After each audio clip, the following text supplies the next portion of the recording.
setting a proper motivation, which consists of three parts: a refuge field, what to visualize, Buddha Shakyamuni, His Holiness the Dalai Lama, and the author of the text, Lama Tsongkhapa, and all the enlightened beings, Buddhas and Bodhisattvas, in front of you, at the sky in front of you, and how you visualize them. They are like a very kind, affectionate parents, and you are the child coming home demoralized, and your parents are waiting there with full love, affectionate attention, and to embrace you.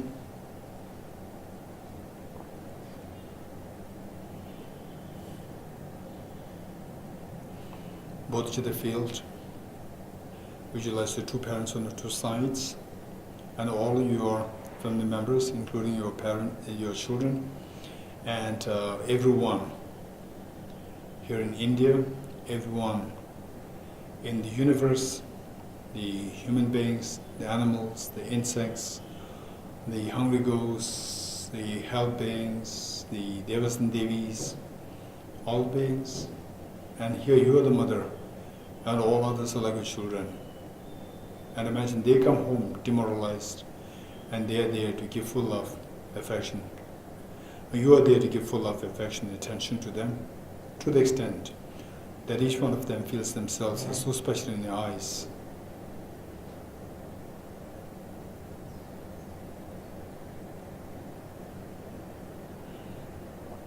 And the purpose of this class is to finally activate the seed of the seed of the profession within you, the seed of the ultimate happiness within you, which is temporarily obscured by the mental defilements. And this class is meant to learn the remedies to overcome the mental defilements, and the remedies, knowing that the ignorance is at the root. Ignorance and the subtle stains are at the root of all the defilements. The counter force of the ignorance, which is the wisdom, that is to be cultivated. That wisdom is to be reinforced in our meditation to cleanse the mental defilements, to cleanse our mind of all the mental defilements. And this wisdom, it should be as powerful as the negative forces which are so spontaneous and so intense. Likewise, we need to cultivate the counter force, the wisdom, which is equally very spontaneous and intense. So for that matter, it is possible only through the practice and the meditation on this wisdom, and for the practice and the practice and the meditation on the wisdom, which is only possible if we have the total conviction in this wisdom. So this conviction in the wisdom will come to us only through reflection, only through a profound reflection on the reasonings to establish this and the wisdom, or to establish the reality which the wisdom should be seeing. And to acquire this profound reflection, we need materials to reflect on. So we have to gather the materials through learning. So initially we need to acquire the learning of what constitutes the ultimate reality, what constitutes this wisdom. So we have to have an extensive learning of the wisdom of emptiness. And this wisdom, whatever learning that we have, then we need to reflect, subject these learnings to the reflection, and through this we need to gain conviction. Once we gain conviction, then we have to make it spontaneous and intense nature within us, and that becomes the meditation. So only then that can be utilized. As a remedy to overcome the mental defilements. And then through this, by resorting to such a measure of the wisdom of emptiness as the remedy, then the mental defilements can be cleansed in a progressive way. Progressive way in the form of Gati, Gati, Paragati, Parasamgati, Bodhi, Swaha.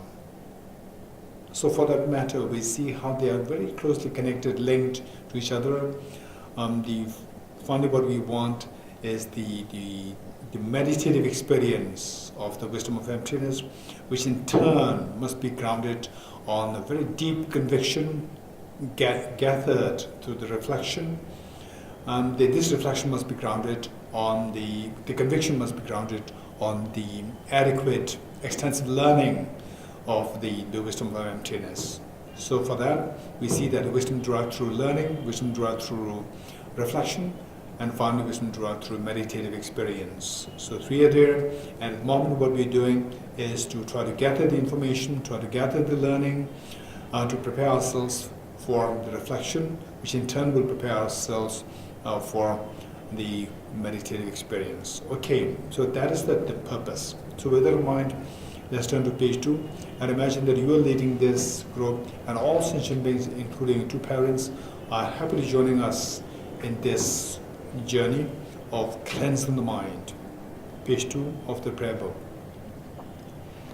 Enthused by great compassion, you taught the Immaculate Dharma to dispel all perverted views. To you, the Buddha Gautama, I pay homage. Enthused by great compassion, you taught the Immaculate Dharma to dispel all perverted views. To you, the Buddha Gautama, I pay homage. Enthused by great compassion, you taught the Immaculate Dharma to dispel all perverted views. To you, the Buddha Gautama, I pay homage. In dependent origination, there is no ceasing, no arising, no annihilation, no permanence, no coming, no going, no separateness, and no sameness. I prostrate to the consummate Buddha, the supreme among all teachers, the one who taught this peace which is free of elaborations. I prostrate to the mothers of the Buddhas and of the hearers and Bodhisattvas, who through the knowledge of all these hearers seek in pacification to complete peace, who through the knowledge of past causes those helping migrators to achieve the aims of the world, and through the possession of omniscience, the subduers set forth their varieties having all aspects. Page 7, from the bottom. I go for refuge until I'm enlightened to the Buddha, the Dharma, and the Sangha. By my accumulations to the practice of giving and so forth, may I become a Buddha to benefit all sentient beings. I go for refuge until I'm enlightened to the Buddha, the Dharma, and the Sangha. By my accumulations to the practice of giving and so forth, may I become a Buddha to benefit all sentient beings. I go for refuge until I'm enlightened to the Buddha, the Dharma, and the Sangha. By my accumulations to the practice of giving and so forth, may I become a Buddha to benefit all sentient beings. Sanje joda soge chonamda, chanju bardo dane gyapsuch, tage jinso gebe sonamge, jola benjire sangye rubare sho. Sanje joda soge chonamda, chanju bardo dane gyapsuch, tage jinso gebe sonamge, jola benjire sangye rubare sho. Sangye joda soge chonamda, chanju pardo dane gyapsuch, tage jinso gebe sonamge, jola benjire sangye rubare sho. All phenomena arise from causes. The causes are taught by the Tathagata. The cessation of the causes as well as taught by the great seer. Om ye dharma hetu prabhavam hetum teshan tathagato yavatat tejam chayo nirodha evamati mahashramanaye swaha. Om ye dharma hetu prabhavam hetum teshan tathagato yavatat tesham chayo nirodha evamati mahashramanaye swaha. Om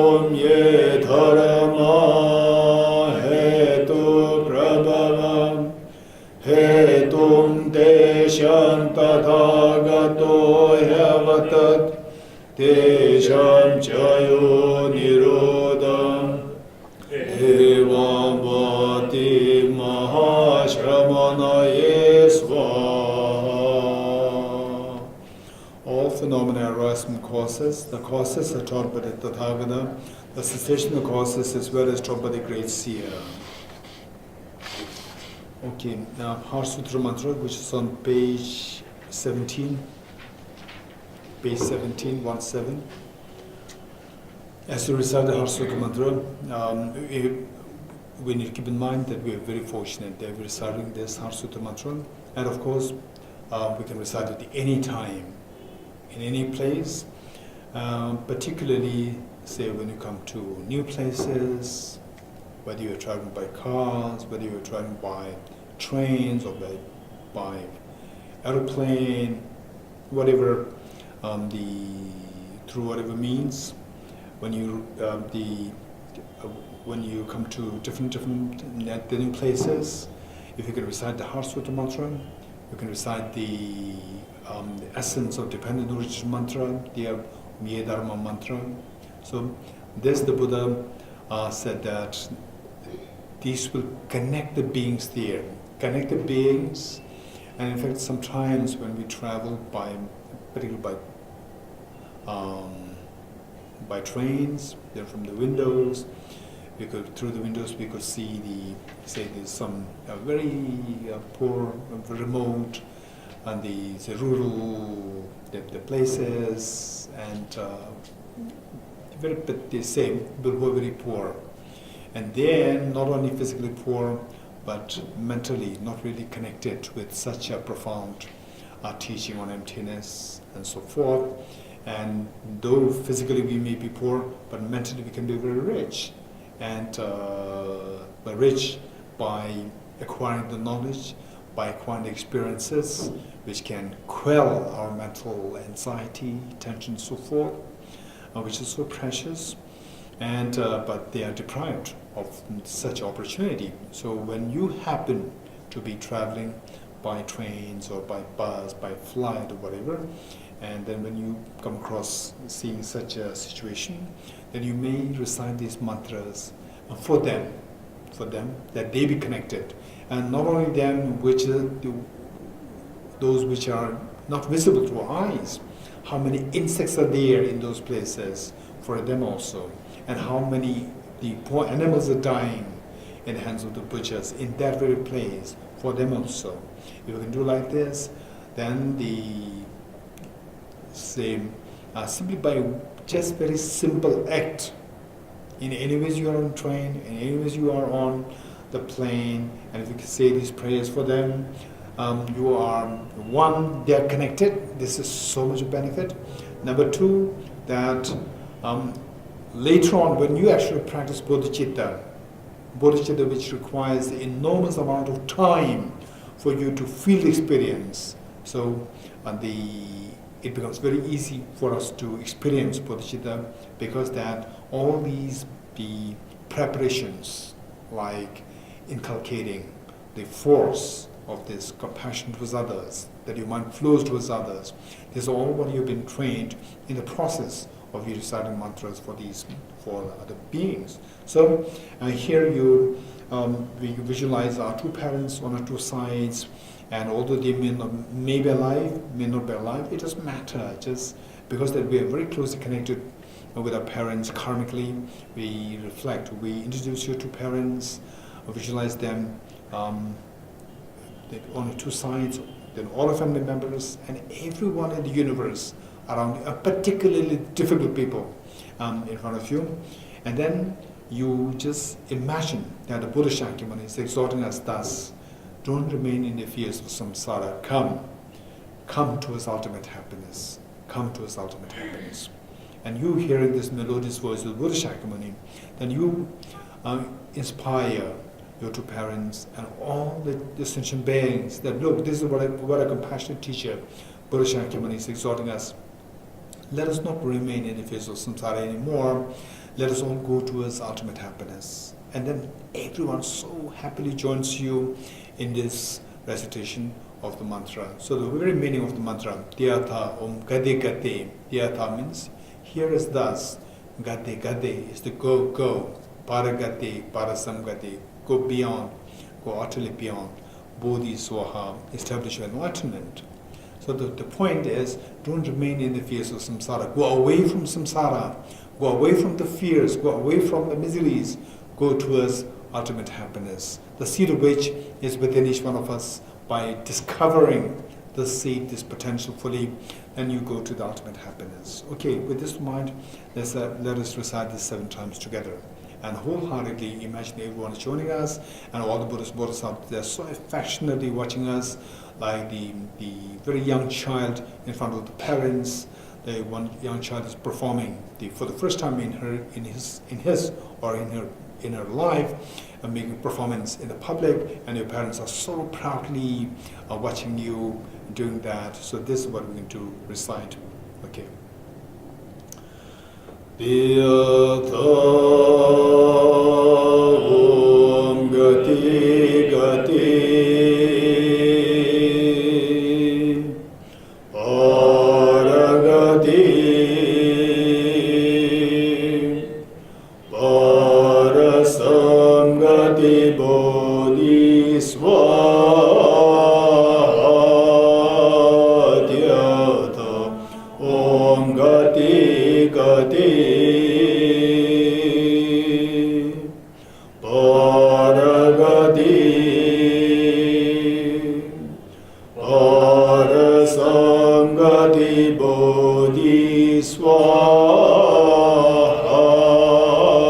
Dhyata Om Gati Gati Paragati Parasamgati Bodhi Swaha Dhyata Om Gati Gati Paragati Parasamgati Bodhi Swaha Dhyata Om Gati Gati Paragati Parasamgati Bodhi Swaha Dhyata Om Gati Gati Paragati Parasamgati Bodhi Swaha.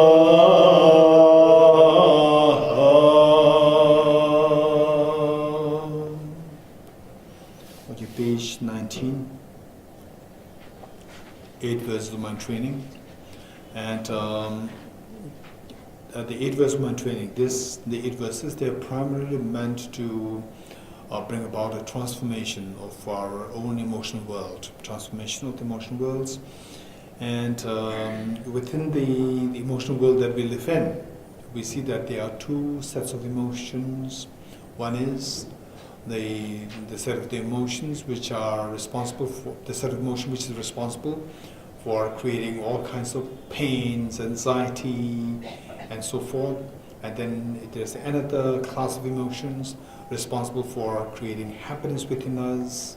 So this being the reality, we see that if you explore further, or ponder further, we see that the set of the emotions which are responsible for creating pains, underlying all these, the emotions, the destructive emotions, is the ego, self-centered, the self-referential ego. That is there underscoring all the destructive emotions. Then on the other hand, we have the set of the emotions responsible for giving us happiness. So this, the set of the emotions responsible for happiness, underscoring all these emotions, is the self-confidence. So this is so important in our daily life. The ordinary people ordinary people, they have the perception and that self-confidence and the self-referential ego, these two are much more the same. So when somebody is very confident, have a tremendous self-confidence, the person tends to be equally egoistic. And somebody subdues the ego, the same person tends to not to have self-confidence. So this is what oftentimes happens in our lives. Now, if we are wise, if you really want to be kind to ourselves and be wisely kind to ourselves, the best thing to do, there are so many things to be done, but one thing which we can do pretty easily and yet can give us the huge amount of the benefit is by subduing the ego. Subduing the ego, all the destructive emotions will go away. And by boosting the self-confidence, the positive emotions will be encouraged, will be nurtured, will be cultivated. And we see that we become so rich in the positive the emotions, and the negativities will diminish. So this is the basic idea. So what we see here, 8 verses of mind training, so there we see the mention of, say, undermining the ego. And oftentimes you may see the mention of that I'm the inferior, others are superior. Such a reference is made there, but we need to keep in mind that it is not to feel ourselves as inferior, but to strike, but to smash and shatter the ego. So that is the purpose. To shatter the ego, but keep in mind that the self is very important. The self is very important. The self is not bad. What is bad is the ego is bad. We need to make a distinction between the two things. Self is very important. Once you subdue the ego, this self has the capacity to benefit all beings.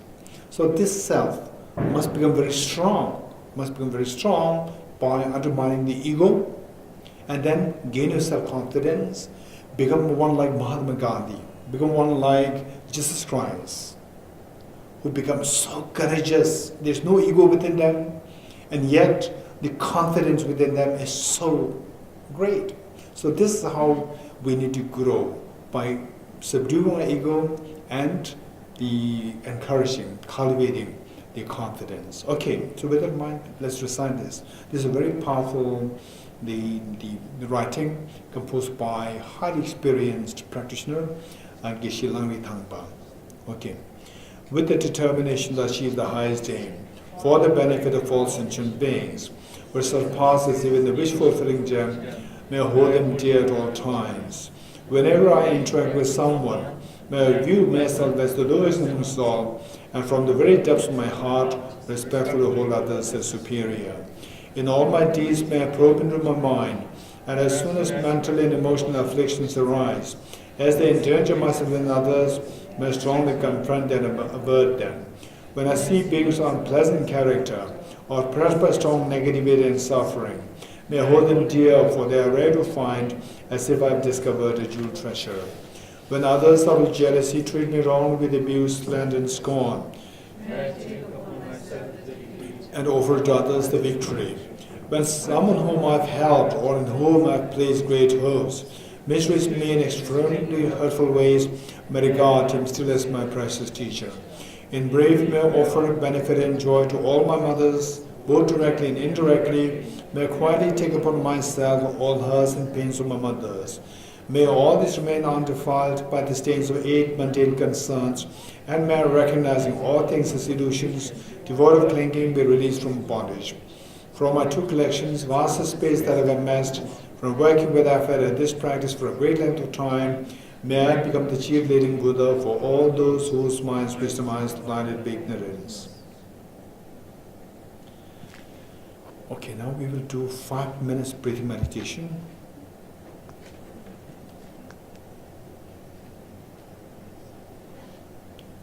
Okay, what we're going to do is again a quick, I don't think we need any instruction, but a very quick for the breathing, this breathing meditation would be extremely helpful if you know how to do it precisely. How to do it precisely, it will be very helpful for us. Say, we are bound to catch up with the age.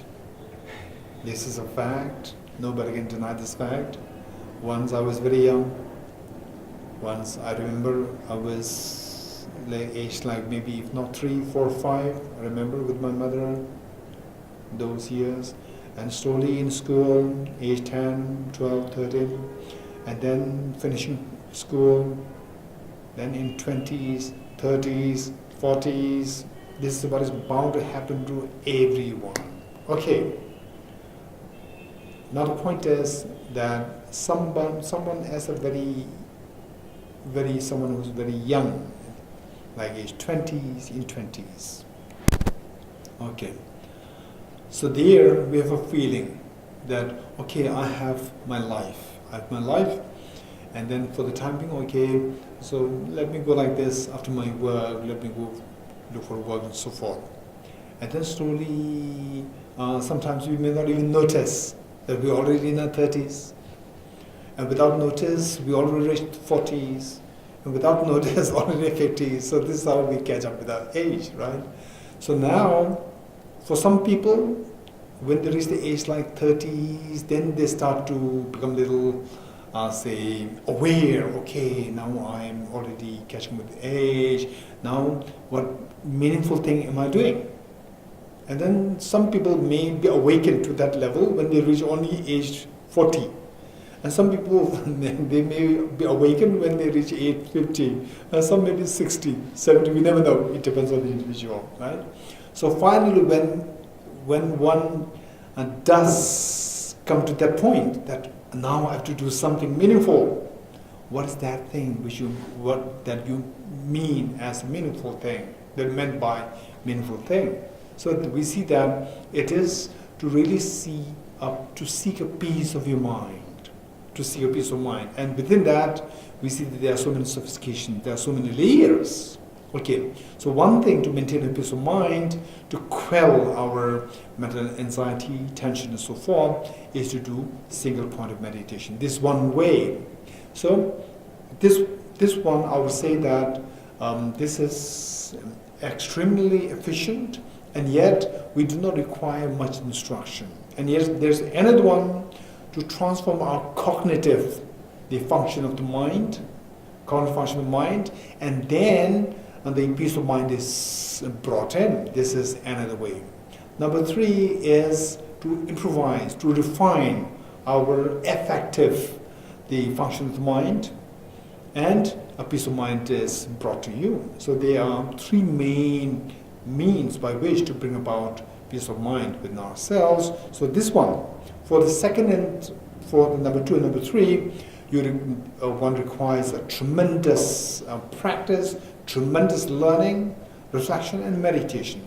Whereas for the first one, which is more through the single point of meditation, we do not require as much, particularly with the breathing meditation, and the instructions are pretty simple. Okay, so for this, main thing is the body posture. Body posture is we are expected to sit upright, yet the body must not be rigid, it should be flexible. That is so important. And then number 2 is the eyes should not be closed. Eyes should not be closed, eyes half open, 45 degrees cast down. Cast down. The tip of the tongue should touch the upper palate to avoid excessive accumulation of saliva in your mouth. And breathe naturally. Don't impose on your breath. Don't control your breath. Don't impose on your breath. Okay, this is, and then your right hand on your left hand, and the tips of the 2 thumbs joining, forming a triangle. Place the 2 hands on your laps in a restful state. Okay. Now, what are you going to meditate on? You're going to focus on a very tiny dot, very tiny white dot, 1 mm or mm in diameter, between your nose and the upper lip. This is where you're going to meditate. Focus your mind there. So while you focus your mind there, multitasking. A count your breath, breathe in, breathe out, cycle 1, breathe in, breathe out, cycle 2. This is what we're going to meditate on, number 2.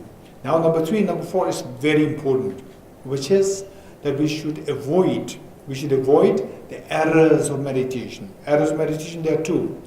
One is mental excitement, mental scattering, and the other one is mental laxity, where your mind feels lethargic, heavy, sloppy, sinking. So to avoid the two errors of meditation, we apply the two remedies. Remedies, one introspection, and other one is the mindfulness. Introspection is to keep an eye on your own mind once in a while to see that whether your mind is still on the focus, intended object of the focus of meditation, or is already distracted or in a lax state. So that is introspection. Once you see that your mind is distracted or in a lax state, then apply the mindfulness. Mindfulness is to bring the mind back to the intended object of the meditation. Okay, this is what we're going to do for 5 minutes. Okay, ready?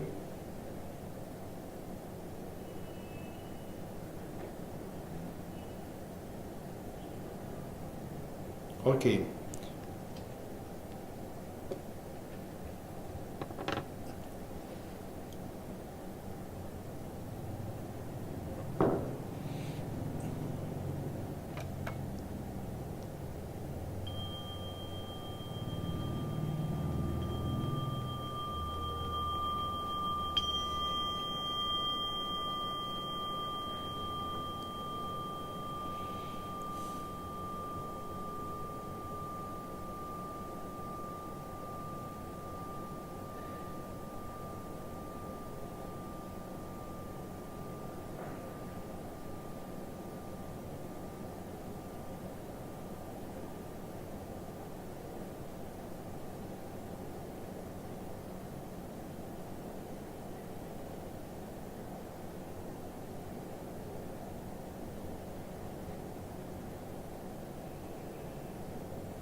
Okay, let's turn to page 178 of the book. 178.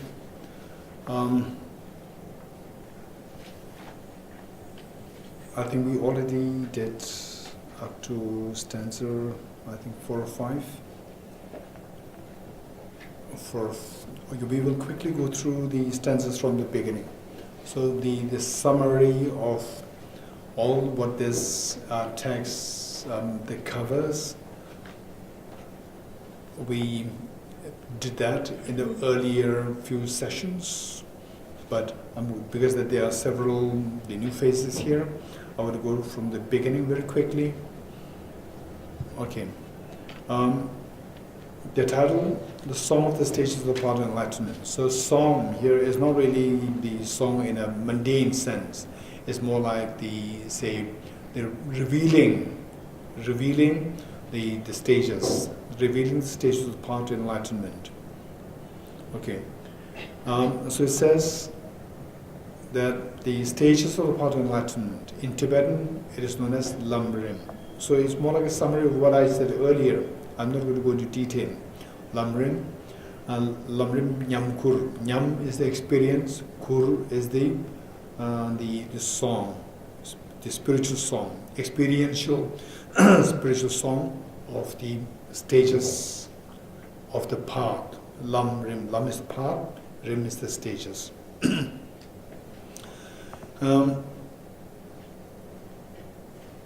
Namo Guru Manju Gosha. Manju Goshaya is the Buddha of the wisdom. Made prostration to Buddha of wisdom, Aramanjushri, paying homage to the lineage of gurus. So this teaching, which the author, Lama Tsongkhapa, 14th century AD, which he inherited, this teaching, we will soon come to know the benefit of this teaching. This teaching is so comprehensive, very comprehensive, and if we get the full picture of this text, very short, this text, then all other things that you may learn from the other texts, other teachers, all these somehow you can put them into these various sections here. So this is like the whole encyclopedia. And anything you learn from Africa, you can put it somewhere else. Anything you learn from England, you can put it somewhere else within that capacity. So this is a very comprehensive text. So for this teaching is not something the author, Lama Tsongkhapa, the author just created by his own and the creativity. It is through a particular the lineage which he inherited from his own teachers, and it must be traceable back to the Buddha Shakyamuni. So now the author is talking about the lineage. So it says, homage to the Buddha. Initially this teaching came from the Buddha. Homage to the Buddha, supreme of the Shakya lineage, whose body is born from 1,000,000 virtues and excellencies. So the body, the Buddha's body is unlike our bodies, which is made of the bones and so forth. Buddha's body is the body of the mind, mental body, is all known as the mental body. And the mind, which is full of the virtues and excellencies without any metal stains. So, because the mind, which is so pure, the Buddha's mind, which is so pure, that manifests in the form of a physical body. So, which is also known as metal body. And then in the more sophisticated presentation of the teachings, it is also referred to as the illusory body. This is a very technical term, illusory body, whose speech satisfies the hopes of infinite beings. So the Buddha, just as we are composed of the body, speech, and mind, the Buddha is also composed of the body, speech, and mind. So the Buddha's body is made of the very pure mind, which is the combination of the virtues and the excellencies, and his Buddha's speech is something which satisfies the hopes of infinite beings. With the speech, the teachings are given, guidance are given, as to how to get out of samsara, how to get out of the suffering, how to get rid of the ignorance, how to get rid of the darkness of the ignorance. So that way it satisfies the hopes of the infinite beings, whose mind sees all things as they are, the body, speech and mind. And the mind of the Buddha is omniscient in nature. It's omniscient in nature. It sees all things, every atom of the universe simultaneously. So this is the greatness of the Buddha. And don't think that it's just Buddha Shakyamuni who happened to be so lucky, so great, and now that we are praising him for the excellencies of the body, speech, mind. Each one of us, we can also become one like him. We also have the same capacity. For example, it is like a golden statue, a pure golden statue, and another, a mixture. In another container, you see the mixture of gold and soil. So what's the difference? The difference is that both have the gold. One is pure gold without the mixture, without the soil. In the second case, the gold, but with the mixture, because of the mixture of the soil, you don't see the gold. And as an ordinary being, this is just garbage. We throw this away. We value the first one. We throw the second one. But in the eyes of the experts, there's no difference. Second one, the first one, say, is 1 kg gold. And the second one is equally 1 kg gold with the additional soil. When that is mixed with the soil, you don't see the gold glowing. It is just like ordinary soil. But experts will remove the soil and the gold will come out of that. When the soil is removed, then the gold will start glowing.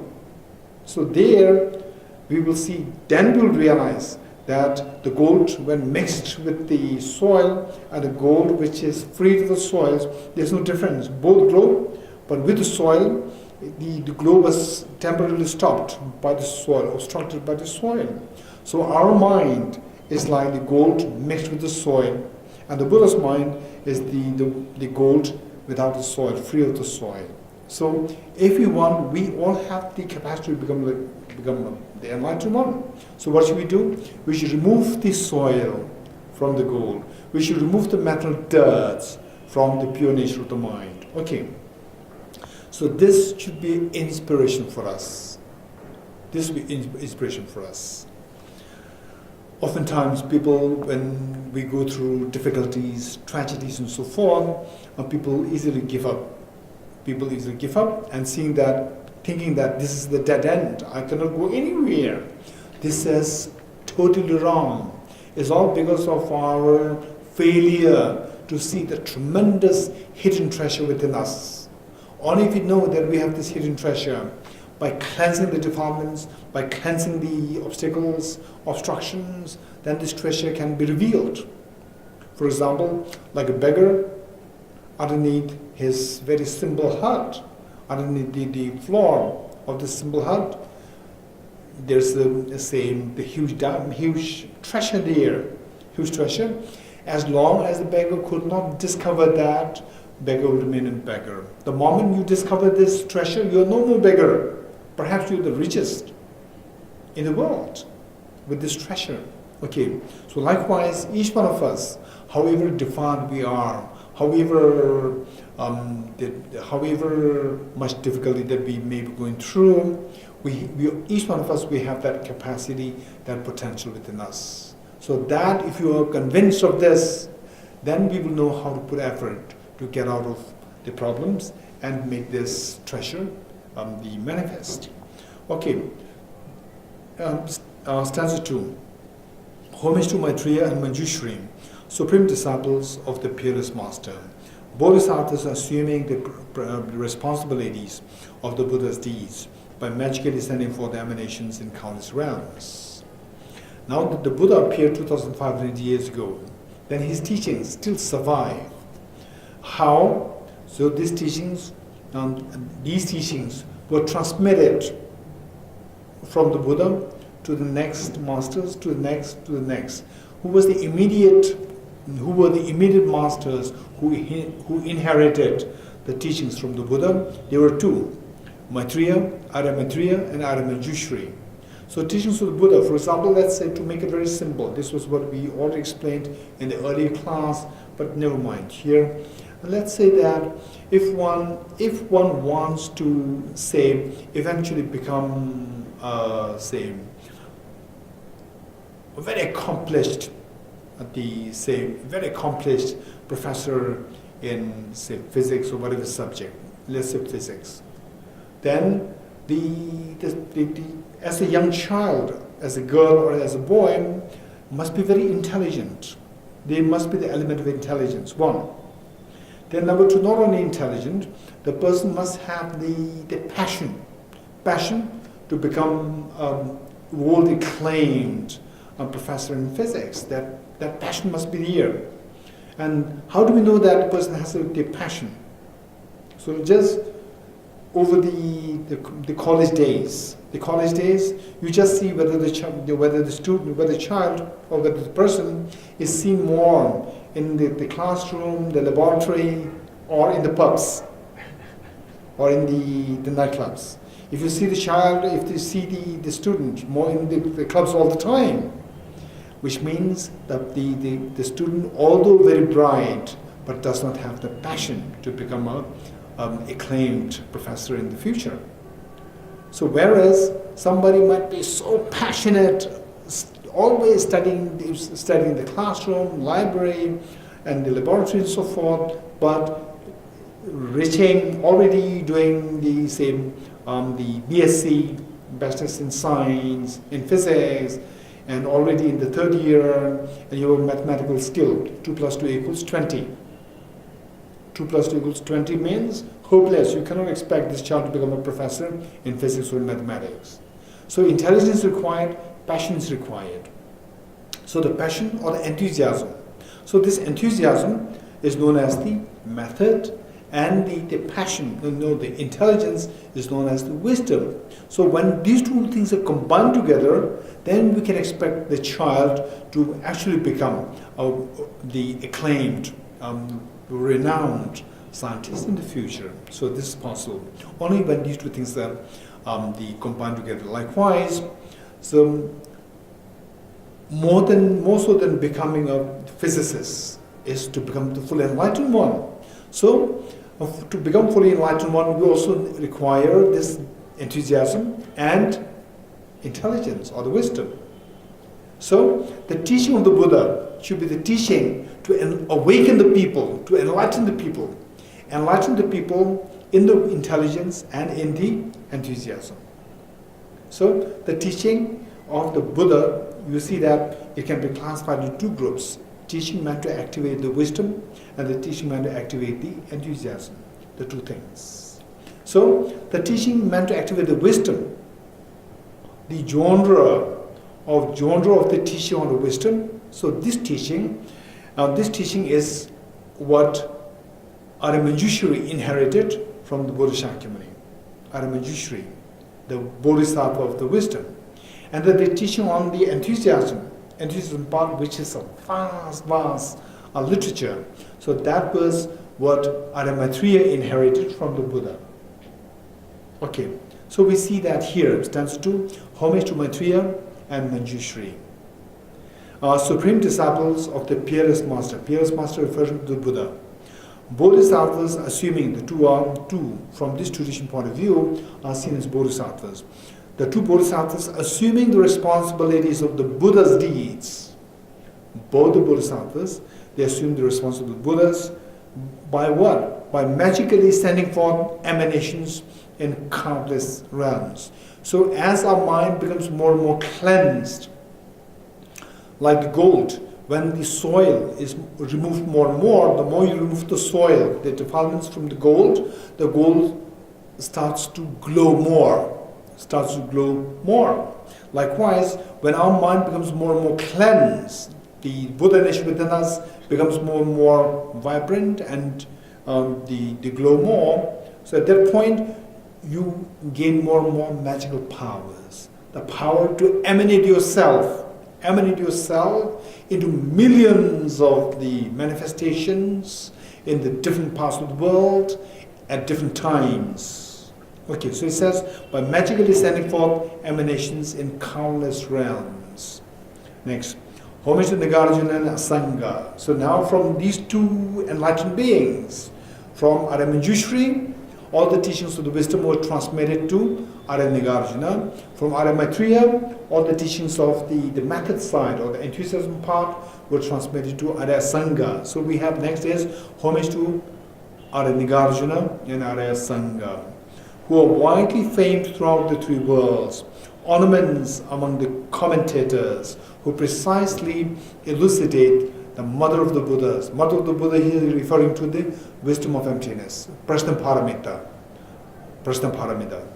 Because the mothers give birth to the children.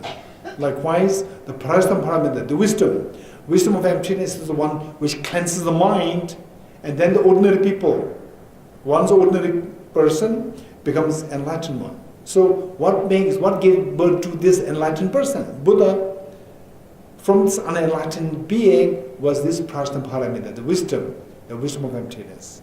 Because all the defilements, when the defilements are removed, then the Buddha comes out of that. Buddha is giving birth to.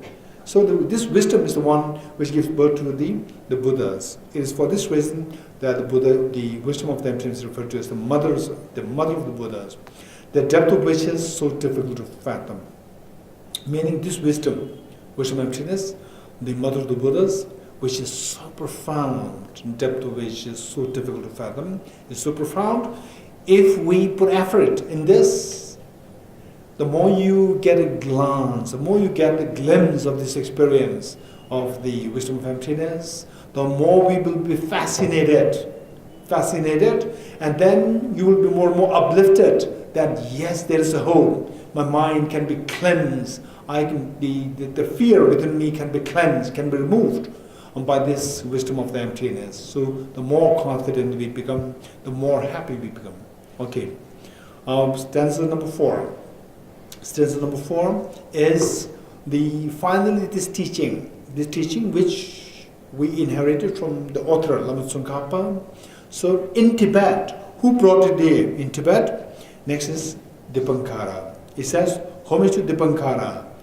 Dipankara is Atisha Dipankara Shri Jnana. Atisha, very popularly known as Choje Pande Atisha. In Tibetan, the Tibetans call him Choje Pande Atisha. Choje Palden Atisha. Okay, so also referred to, also known as Dipankara. Homage to Dipankara, the holder of the quintessential treasure of instructions, consisting of the paths of profound view and vast deeds. Profound view is the wisdom, and the vast deeds referring to the enthusiasm or the method side.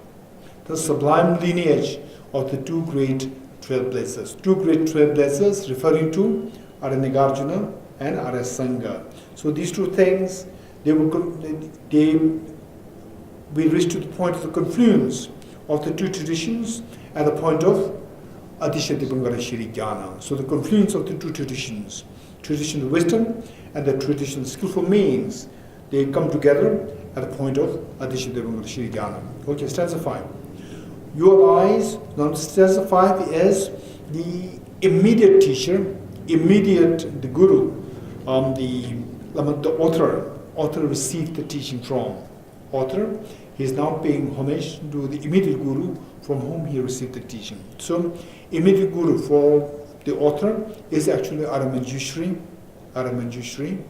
and also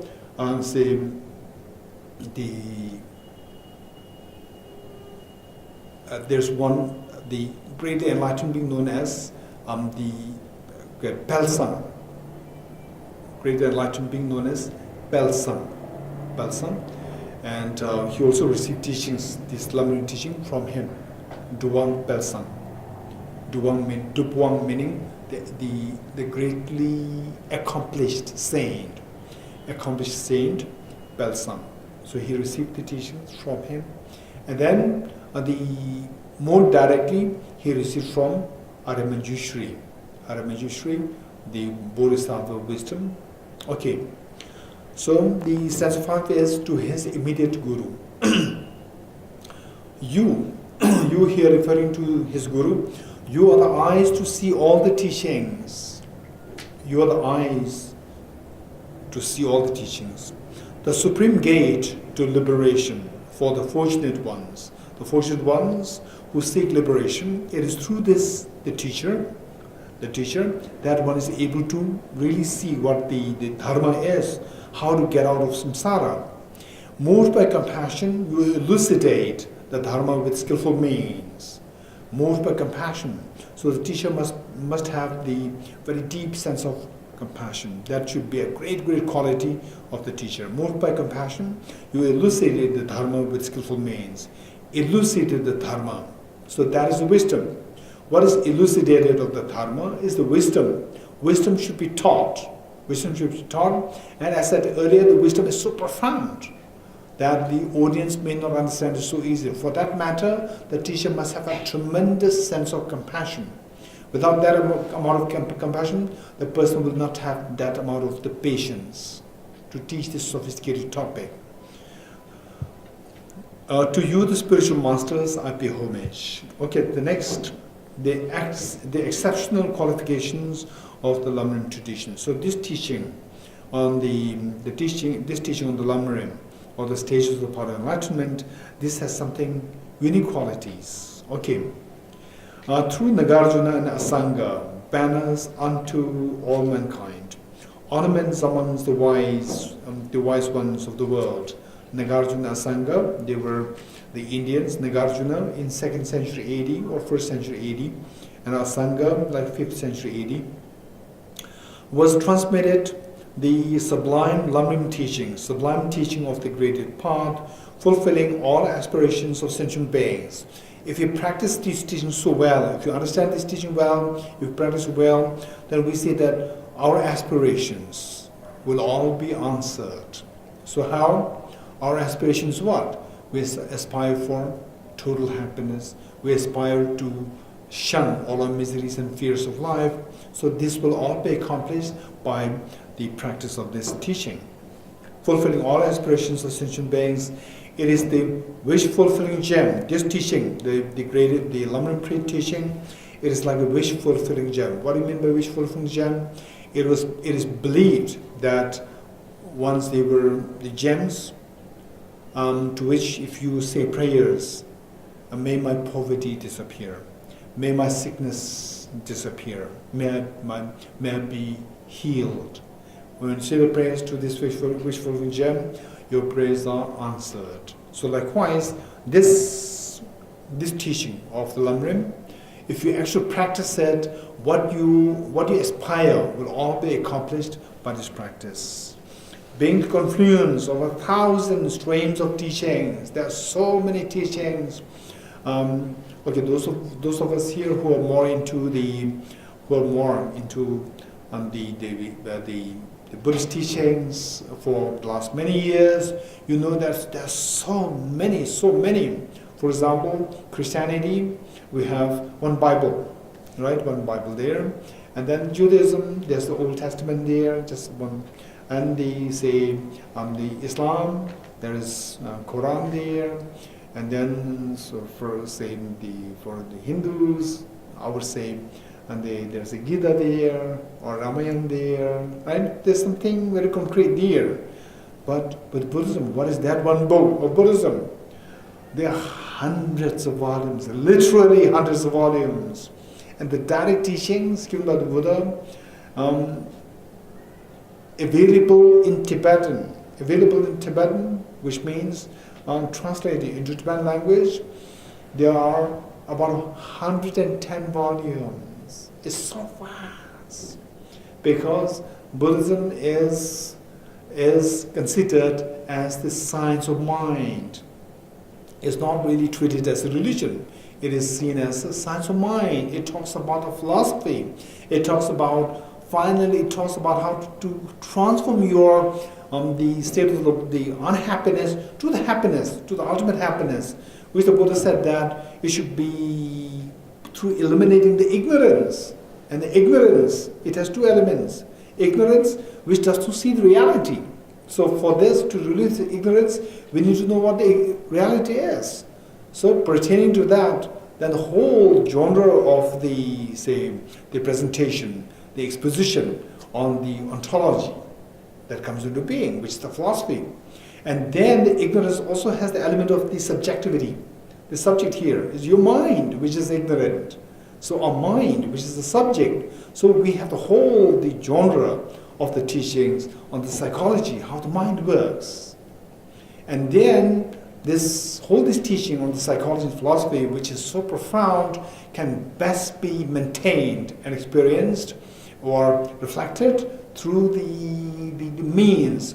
What mathematics is for physics, logic is for the Buddhist philosophy and psychology. So the logic, whole genre of the study of logic is presented here. So therefore, it is not just one book. It's like 110 volumes, and that too, which is actually just a part of the teaching of the Buddha. Okay, so it says that all these teachings of Buddhas, they may be so diverse, they may be so vast, but if you study this, the stages of path of enlightenment, this teaching, which is so concise, then it suffices us studying all these hundreds of volumes of the Buddha's teachings. Being the confluence of 1,000 streams of teaching is also an ocean of eloquent speech. So this the enlightenment teaching, which was brought to Tibet by Geshe Dorji Damdul, actually summarizes all these thousands of the streams of teaching of the Buddha into a very concise text. Okay, stanza 8. So now, the teaching on Lamrim. So there are four unique benefits of the teaching on Lamrim. The four unique benefits. So that is presented in stanza 8. Stanza 8. Okay. First, stanza 8, it reads, through it, all doctrines are perceived as non-contradictory. Number 2, all teachings arise as personal advice. Number 3, intent of the Buddha is swiftly realized. Number 4, one is protected from the precipice of great negativity. So these are the four benefits, unique benefits of the teaching of Lamrim. Okay, so I remember His Holiness the Dalai Lama. I think in public, during one of the public addresses, His Holiness very clearly said that very early on, as early as 1960s, when His Holiness arrived in India, His Holiness put effort to bring all the different Buddhist denominations together. His Holiness put that effort. So, the different the Buddhist denominations, Theravada, Tibetan Buddhism, Chinese Buddhism, then the Ambedkarites, all were brought together for conference to let them know each other, let them feel the sisterhood, the brotherhood, feel that. Then bringing them together, then they were, say, the people were not really so friendly. They started to fight amongst each other. They started to criticize each other, accuse each other. Okay, so that is the problem. If you read the first one, stanza 8, the first line, it says that through this teaching, all doctrines, whether Theravada teaching, Mahayana teaching, or Chinese Buddhism, Tibetan Buddhism, or whatever, all these teachings, as long as they are the teachings of the Buddha, we see that they are all non-contradictory. There's no basis for the followers of the Buddha to fight, to criticize each other, accuse each other. There's no basis. They're all non-contradictory. So only if we study this Lamrim well, then you will see that all teachings, they are not contradictory. They are all in harmony to each other. 1. Number 2, all teachings arise as personal advice. Not only that they are in harmony, you see that all these teachings, whether Theravada, Chinese Buddhism, Tibetan Buddhism, or all these teachings, In fact, I can benefit from all these teachings. You see that all these teachings are for my own personal benefit. I can learn, I can practice each of these for my own benefit. It's amazing. Okay, this is number 2. So whereas there is a trend where, say, if not all people who really have a sense of lemrim, they will not have this problem. Sometimes there's a problem. Say somebody is following Tibetan Buddhism, and when you see the Theravada Buddhism, oh, this is just Hinayana, right? And then you discard that. And then the Theravada practitioner, genuine ones, no problem. And some of them, oh, Tibetan Buddhism this is not actually Buddhism at all in the first place. Forget about Hinayana, Mahayana. It's not at all Buddhism in the first place, right? So they said you are not at all Buddhist. And the Mahayana, they said that you are inferior. You are Buddhist but inferior. But Hinayana, you are not in Buddhism in the first place, right? So such a conflict. Whereas it says that no. If you understand lemrim practice, then you see that no, you don't see this conflict. You see that they are all meant for my personal growth, for my own benefit, right? Then, when you see that each one of them, they are for my own benefit, who will not treasure, who will not value each of these traditions? So one will be in total conformity with each of the traditions. So where is room for the conflict? Okay, this is so precious. And then finally, the intent of the Buddha is swiftly realized. So finally, what is the intent of the Buddha? That each one of us were liberated from suffering, that the seed of liberation is within each one of us, and this can be this seed of the liberation, this seed of the perfection, seed of the treasure happiness, can be manifested through cleansing of mental defilements.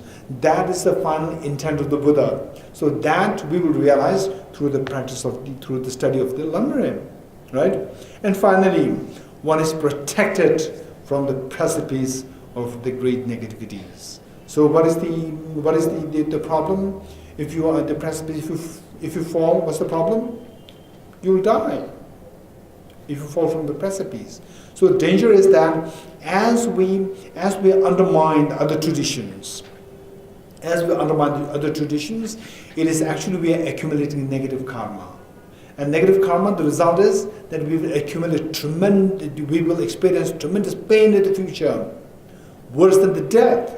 So it is like accumulating negative karma. Therefore, it is analogous that we go through the pain, which is analogous to us falling from the precipice of the negativities. So all these 4 problems will happen if you don't understand the lemrim practice well.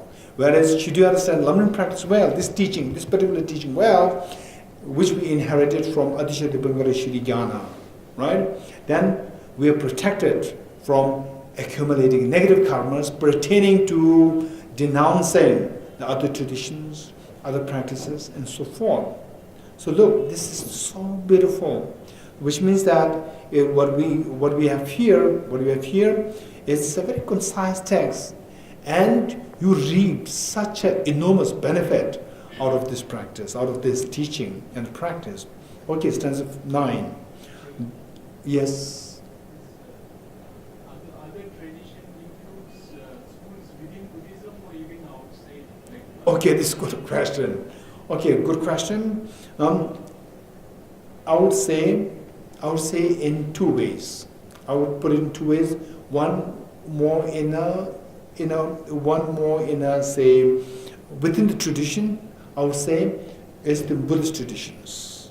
Then how His Holiness sees things in a very broad sense, that the teaching on compassion that you see in Christianity, that you see in Islam, that you see in Judaism, all should be seen as these are the practices which will benefit me. So we can extend it to other traditions as well, Whatever real benefit that you get from the other traditions, just be open to receive them. Yeah. Okay. Stanza 9. Therefore, the wise and the fortunate ones of India and Tibet have relied upon this supreme instruction, known as the Lamrim of the three beings, known as the stages of the path of the three beings. Which wise person would not be greatly drawn to it? So, this being the benefit, what a wise person will not embrace this teaching? Okay. 10. Even hearing or teaching this tradition just once that embodies the essence of all the Buddha's words gathers waves of merit equal to hearing or teaching all the doctrines of the Buddha. Usana. The Kong shorthand is page number. Okay, so on page 180. You got it? Okay. So now the benefits, stanza 10. Even hearing or teaching this tradition just once, you hear this teaching and you give the teaching that embodies the essence of all the Buddha's words. So this Lamrim teaching, it encompasses the essence of all the teachings of the Buddhas. Gathers, in the process, what we do, we gather waves of merit, the benefit equal to hearing or teaching all the doctrines of the Buddha, right? So as we said earlier, what is translated in Tibetan, there are like 110 volumes. So just by reading the text, this text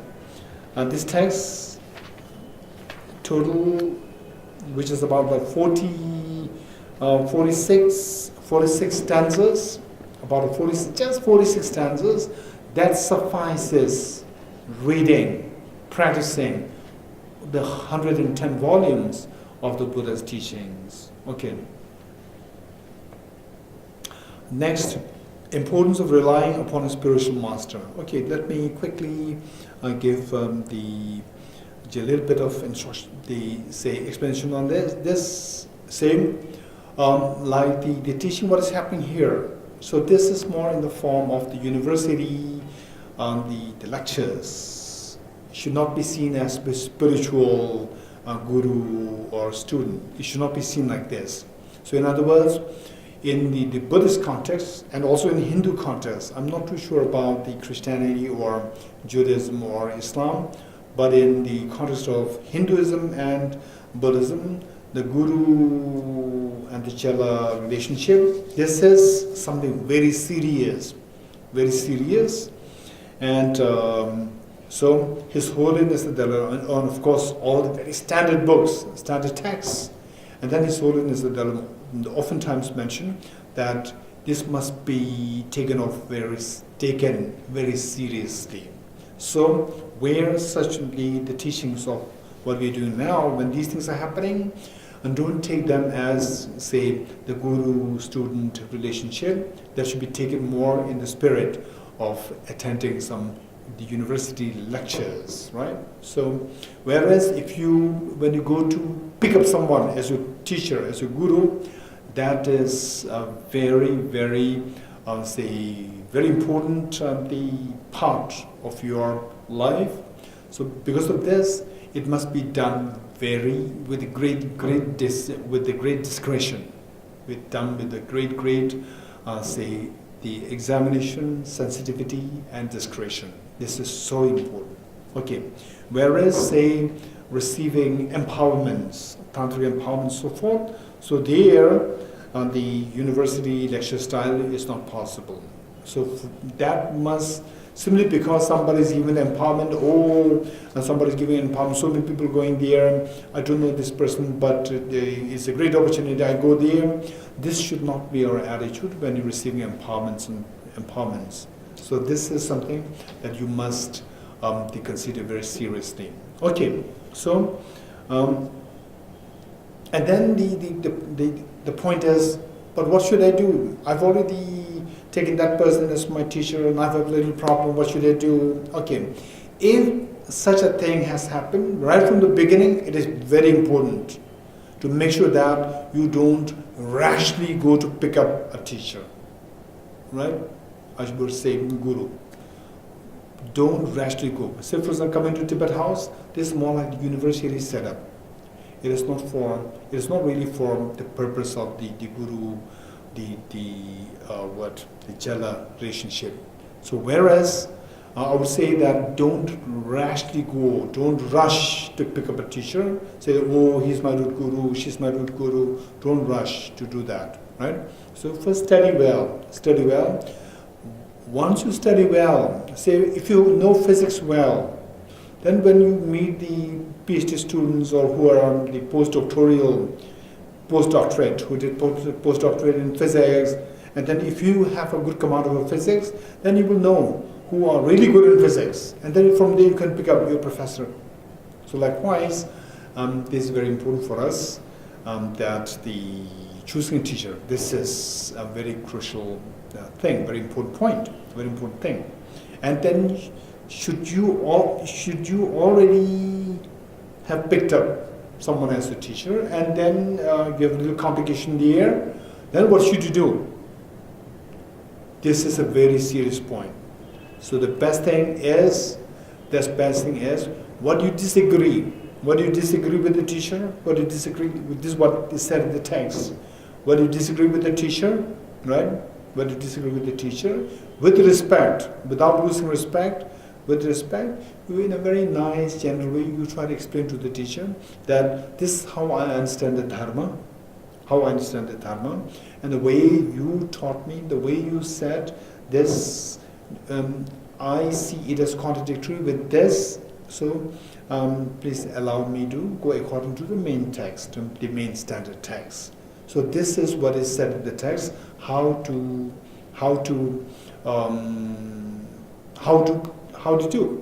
do in case if you encounter such a situation where say you disagree with your teacher. Okay, but to maintain the respect, that is considered as very important. And sometimes then we simply disregard, you being very disrespectful. This is not really the wise. Even if you disagree totally, still it is advised to maintain respect. There's nothing wrong. Okay. But right from the beginning, it is best, if you don't want such problems to happen in the future, right from the beginning, be very careful not to rashly go there. So all these problems happen all because we are so much in a hurry to go to pick up a teacher and say that this is my, when you see someone else saying that, oh, he's my root guru, she's my root guru, and then you also want the root guru. Oh, I'm the one who's missing my root guru. Then you, please be my root guru, so fast. And then you end up in chaos. Okay, so there's no hurry in looking for gurus. The most important thing is study well. Study well. You can attend any teaching except for the empowerment. You can attend any teachings and take that as a university lessons is fine. Right? University lesson is fine. And then, say in the process, just maintain a sense of respect. Fine, that's it. Right? That's good enough. And then later on, once you have a good command over the knowledge of the what can actually cleanse my mind of the mental defilements and so forth, when you gain such the authority in this, then you can pick up, you will know who is the right person. You can pick up and the danger will not follow. Okay. Page 180, stanza 11 and 12. The root of all the causes giving rise to happiness now and in the future is a practice of relying in thought and action upon a genuine spiritual guide. Spiritual guide meaning a guru. Guru who reveals the path. Seeing this, follow them even at the cost of your life and please them with the offering of practice of the teachings. Okay, offerings, there are so many kinds. Say when you receive benefit from your guru, then you make offerings. And offerings, there are so many kinds, in material offerings and so forth. But what is the best offering? Is the offering to, because the genuine guru is the someone who really wants you to be freed from your problems, not that he or she wants the wealth from you. Somebody who aims for the wealth from you, that is not a genuine guru. Somebody who is genuinely compassionate towards you, wanting you to be freed from your miseries, that should be a genuine guru. If that happens, so what would make the guru the most happy is only if you practice the dharma, so that you will be free from samsara, that you will be free from the pain. So that is known as offering in terms of your practice, offering the practice, right? So that is the best offering. And please them with the offering of practice of the teachings.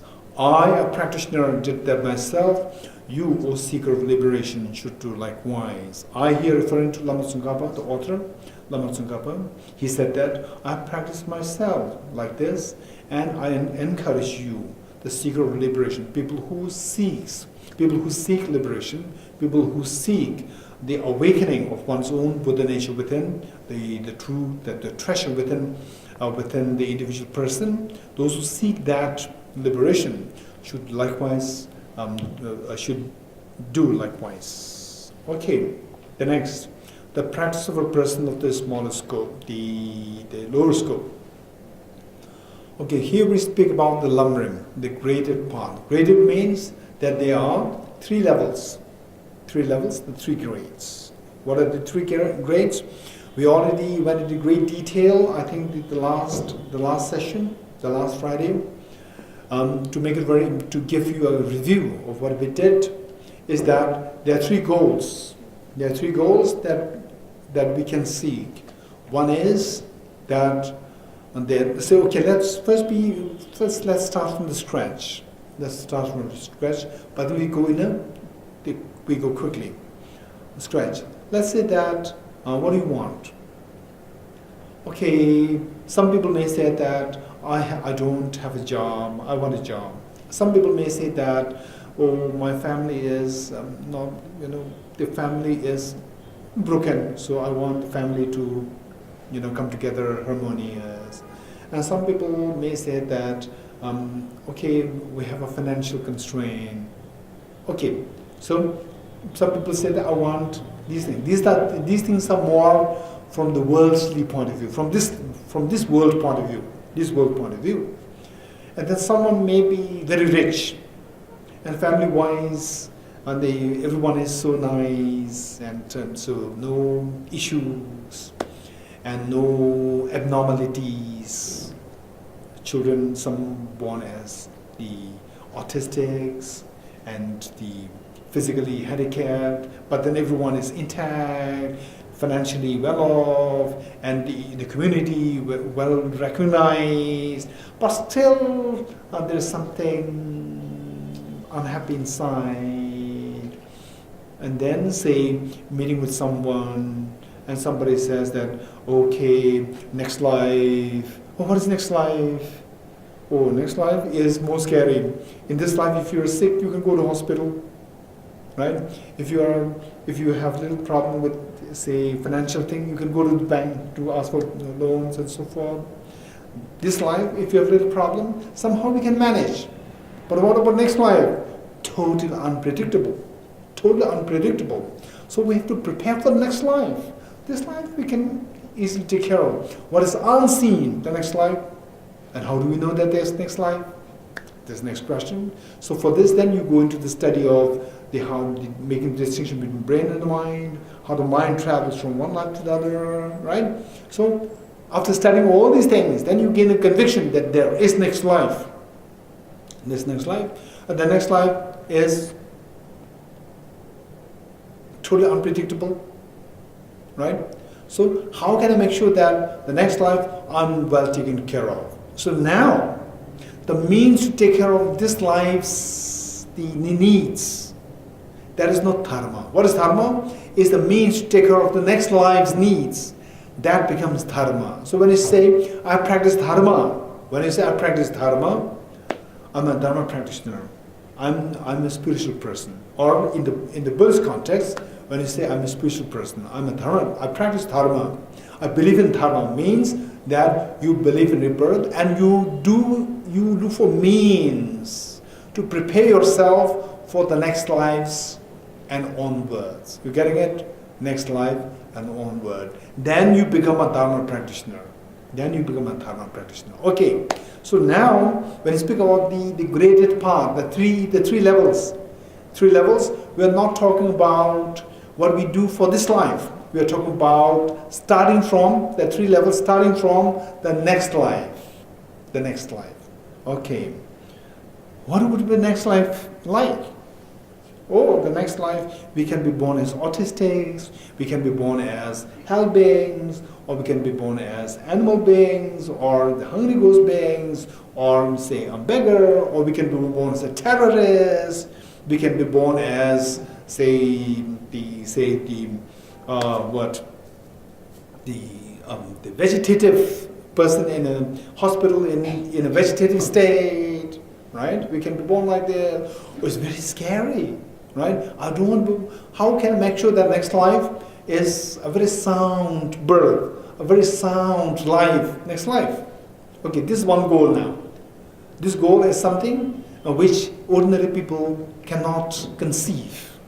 One goal is that next life I should have a healthy birth and healthy body, financially okay, and then say the faculty-wise also okay, environment also good environment, so forth. Next life. Okay, then what about next life? Somebody will ask a little more than that. What about next life? Oh, that's a good question, right? I can prepare. Again, that also I can prepare from this life. I can do something that next life are also taken care of. What about 100 lives later? What about 1,000 lives later? That I cannot say anything today, right? So after say I may be able to prepare for the next 100 lives. But what about even 100 lives will come to an end? So what about that? Again, I may go back to the miseries, and born as human being, maybe born as autistic, born without the very disabled, and then born in the hands of the terrorists, and then born in a place frequented with earthquakes, tsunami, and so forth. It's very scary. And then, of course, as animals, as hell beings, as hungry ghosts, and so forth, very scary. Yes, it's very scary. So then, what is the next question? How can we get out of taking birth like this completely? How can we get out of taking birth in samsara altogether? How can we get out of samsara altogether? Next question. This is next, right? Okay. That's possible. That is the second phase. That's possible. The first one is, what can I do to make sure the next life I am taking care of? One. And the next one is, how can I get out of samsara completely so that I don't have to worry about having to come back again in samsara? That is number 2. Then number 3 is, okay, now when you reach the second level, I'm taking care of it's fine. But what about my 2 parents? What about my, say, family members? What about other beings? When you think about this, then you see that, oh, I haven't thought about it. So I need to do something whereby at the most I'm equipped to help myself. But I must now think of, I should not be so selfish. I have my parents. I love my parents so much. I love my family members so much. I love everybody so much. They should not suffer. So what can I do? I have to look for ways and means to help them also. That is by becoming fully enlightened. So there are 3 goals. One is next life with a favorable states, number 1. Number 2 is total freedom from samsara, where I don't have to come back to samsara anymore, number 2. That is known as nirvana. Okay, number one is next life free from the unfavorable states. Next life free from the unfavorable states, number 1. Number 2 is free from samsara altogether, number 2. Number 3 is total enlightenment, Buddhahood, number 3, right? So these are the 3 goals. Now seeing these 3 goals, which is most difficult to achieve? Buddhahood. Number 2, which is most difficult? Which is number 2 difficult thing to do? Achieve nirvana or liberation from samsara, nirvana, number 2.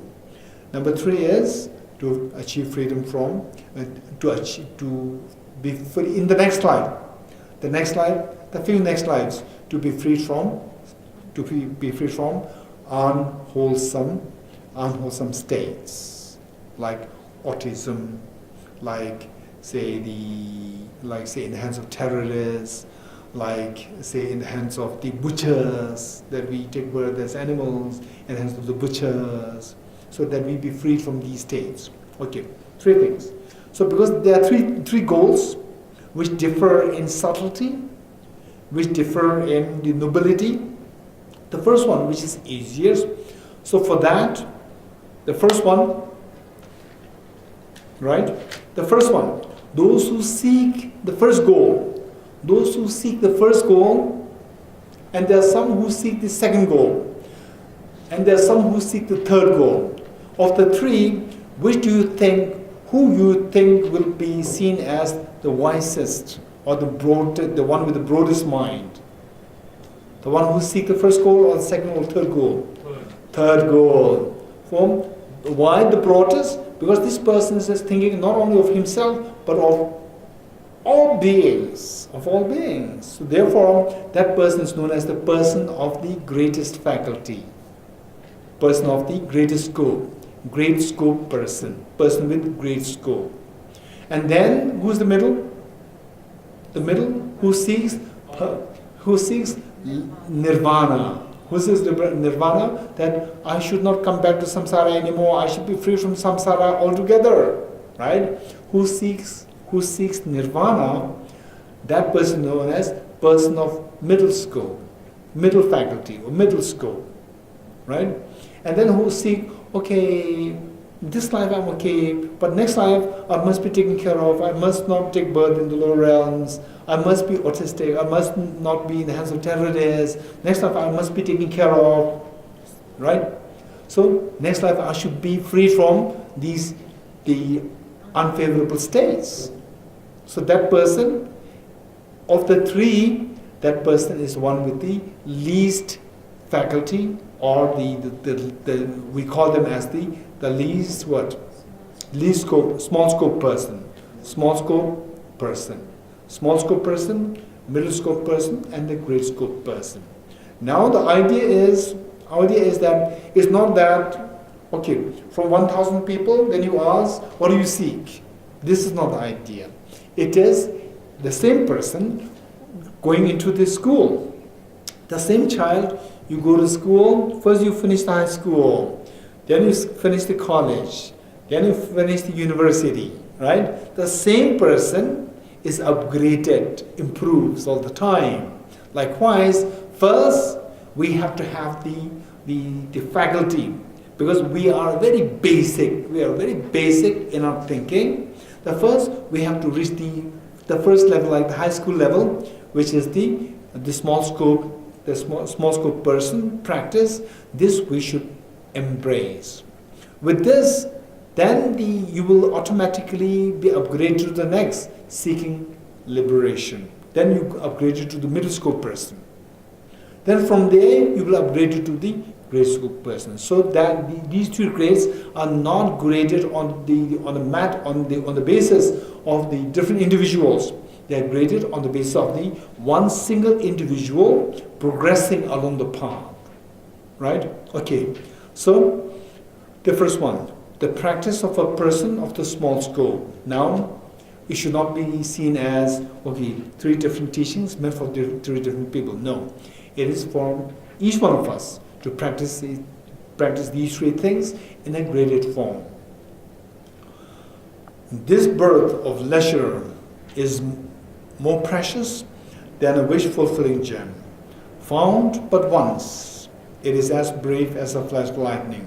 Hard to obtain, it is easily lost. Reflecting thus, realize that worldly activities are merely like the husk of a grain, and strive day and night to take its essence. The Venerable Guru practiced in this manner. I, the seeker of liberation, will do likewise. Okay. Okay. So here, for the small scope person, what we need to keep in mind is that there is the practice of what is known as the preciousness of the human birth. The birth that you have taken, the reflection on the preciousness of the human birth, one. And then, say, going for refuge on the basis of understanding the impermanence of this precious human birth. One is the precious human birth, and seeing the impermanence of this precious human birth. And then on that basis, you see the fear of this life and the potential fear of the next life. On this basis, who can protect us? The three jewels. Seeking protection from the three jewels. And then, to make it even more, the fear of the even more rich, we need to reflect on the demerits and the miseries of the three lower realms. Okay, let's say the precious human birth. First, we have to see that a life, unlike the animals, unlike somebody who is in a vegetative state, right? Unlike those beings, I'm very fortunate. I have a human birth, which is so precious. Say, for example, if you're going for, say, if you are to go to acquire wealth from the treasure island, and you have to travel there. So for that, the boat becomes so important. The boat of the ship, the vessel by which you cross the ocean to get to the treasure island, that vessel becomes so precious. Even though you have a tremendous capacity to gather the wealth from the treasure island, but if you cannot go there without this proper vessel, then you cannot extract anything. So this body, the human body that we have obtained, is like the very extremely helpful, beneficial the vessel or the boat one. And yet, this human birth that we have is so brief, is so short-lived, impermanence of this precious human birth. Okay, then we see that with this impermanence, then we see that we're confronted with the miseries in this life, and not only in this life, in the next lives also. Of what? Of the three lower realms: hungry ghost realm, hell realm, and the animal realm. Right? Not the human realm and the higher realms, particularly of the three lower realms. In the next life, if I take birth in the three lower realms, it's very scary. Okay, now with the human realm, even if I take birth as a human in the next life, then if I'm born in the hands of the terrorists, if I'm born in a place frequented by earthquake, wildfire, flood, and so forth, then where is Dharma? Then that is so scary. Okay, forget about Dharma for the time being. It's so scary. So in this life, say, see the animals they slaughtered, right, by the butchers, and see the seafood, right? If you take birth like this, it's very scary. So we think about the miserable states of the three lower realms, and also the miserable states of the humans, and also the lower realms, right? Okay, this is primarily the three lower realms. Okay.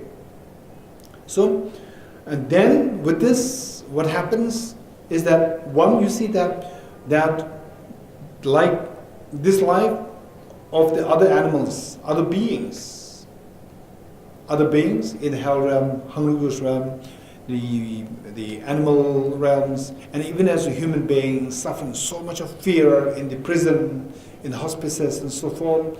If I have to go through the same trial in the next life, it's very scary. I must be free from that. And I have that capacity to be free from that. What capacity we have? This precious human birth is there. And yet this precious human birth is so ephemeral, is so impermanent, number two. And the fear is enormous. The miseries of the lower realms is so enormous, number four. And who has that capacity to help me? The three jewels, the Buddha, Dharma, and Sangha. So going refuge. So these are the 4 points that we need to keep in mind. And if you keep in mind these 4 points, then in what way these three jewels will help us? The Buddha will give us the instruction what to do, how to help yourself, that in the next life that you will not encounter with these miseries. The Buddha will give the instruction. What is that instruction? Instruction is what can to undo those causes which can throw us into the lower realms, into the miseries of the lower realms. What are the causes? The 10 non-virtuous actions. 10 non-virtuous actions can throw us into the 3 lower realms. So how to undo the 10 non-virtuous actions, which we already did, how to undo them, and which we did not do yet, how to stop them, how to not engage in the 10 non-virtuous actions. So in other words, the practice of refraining from 10 non-virtuous actions, the practice of refraining from the 10 non-virtuous actions, that becomes the dharma, what you should practice.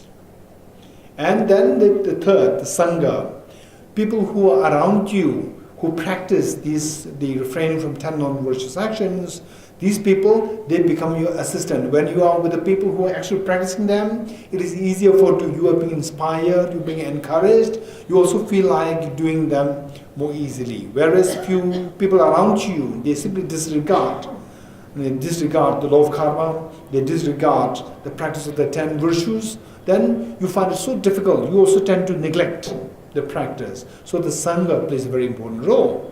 So when you see that, the Buddha is one who taught these 10 virtuous actions, and these 10 actual virtues are what I should be practicing as the dharma, and the people who are practicing these 10 virtuous actions should be my companions. So that is the meaning of having taken refuge in the 3 jewels. Out of what? Out of fear. Out of the fear that you might suffer in the 3 realms, lower realms, otherwise. Okay, so this is the teaching of the practice of the person of the lower scope. Okay, so we will do the textual explanation on the next time, the next Friday. Okay, we'll stop here for today. Okay, we'll quickly turn to page 309 for the end dedication prayer. With a wish to free all beings, I shall always go for refuge to the Buddha, Dharma and Sangha until I reach full enlightenment. Inspired by wisdom and compassion, today in the Buddha's presence, I dare to demand a full awakening for the benefit of all sentient beings. I go for refuge to the Triple Gem. I confess the negativities individually. I rejoice in the virtues of all the beings. I hold the precious Buddha in my heart. As long as space remains, as long as sentient beings remain, until then may I too remain to dispel the miseries of the world. The path of union of emptiness and compassion is loosely explained by the protector of the Dharma and the beings of the snow land. You are the lotus holder, Tenzin Gyatso. We supplicate you that your wishes are fulfilled spontaneously. May the operations of evil thoughts and deeds of the negative forces of humans and non-humans who harbor malice through perverted prayers against the teachings of the Buddhas be totally vanquished through the power of the truth of the three jewels. Throughout my future lifetimes, may I always be guided by Ara Manjushri and be able to uphold the Dharma in general and the teachings on dependent origination in particular, even at the cost of my life.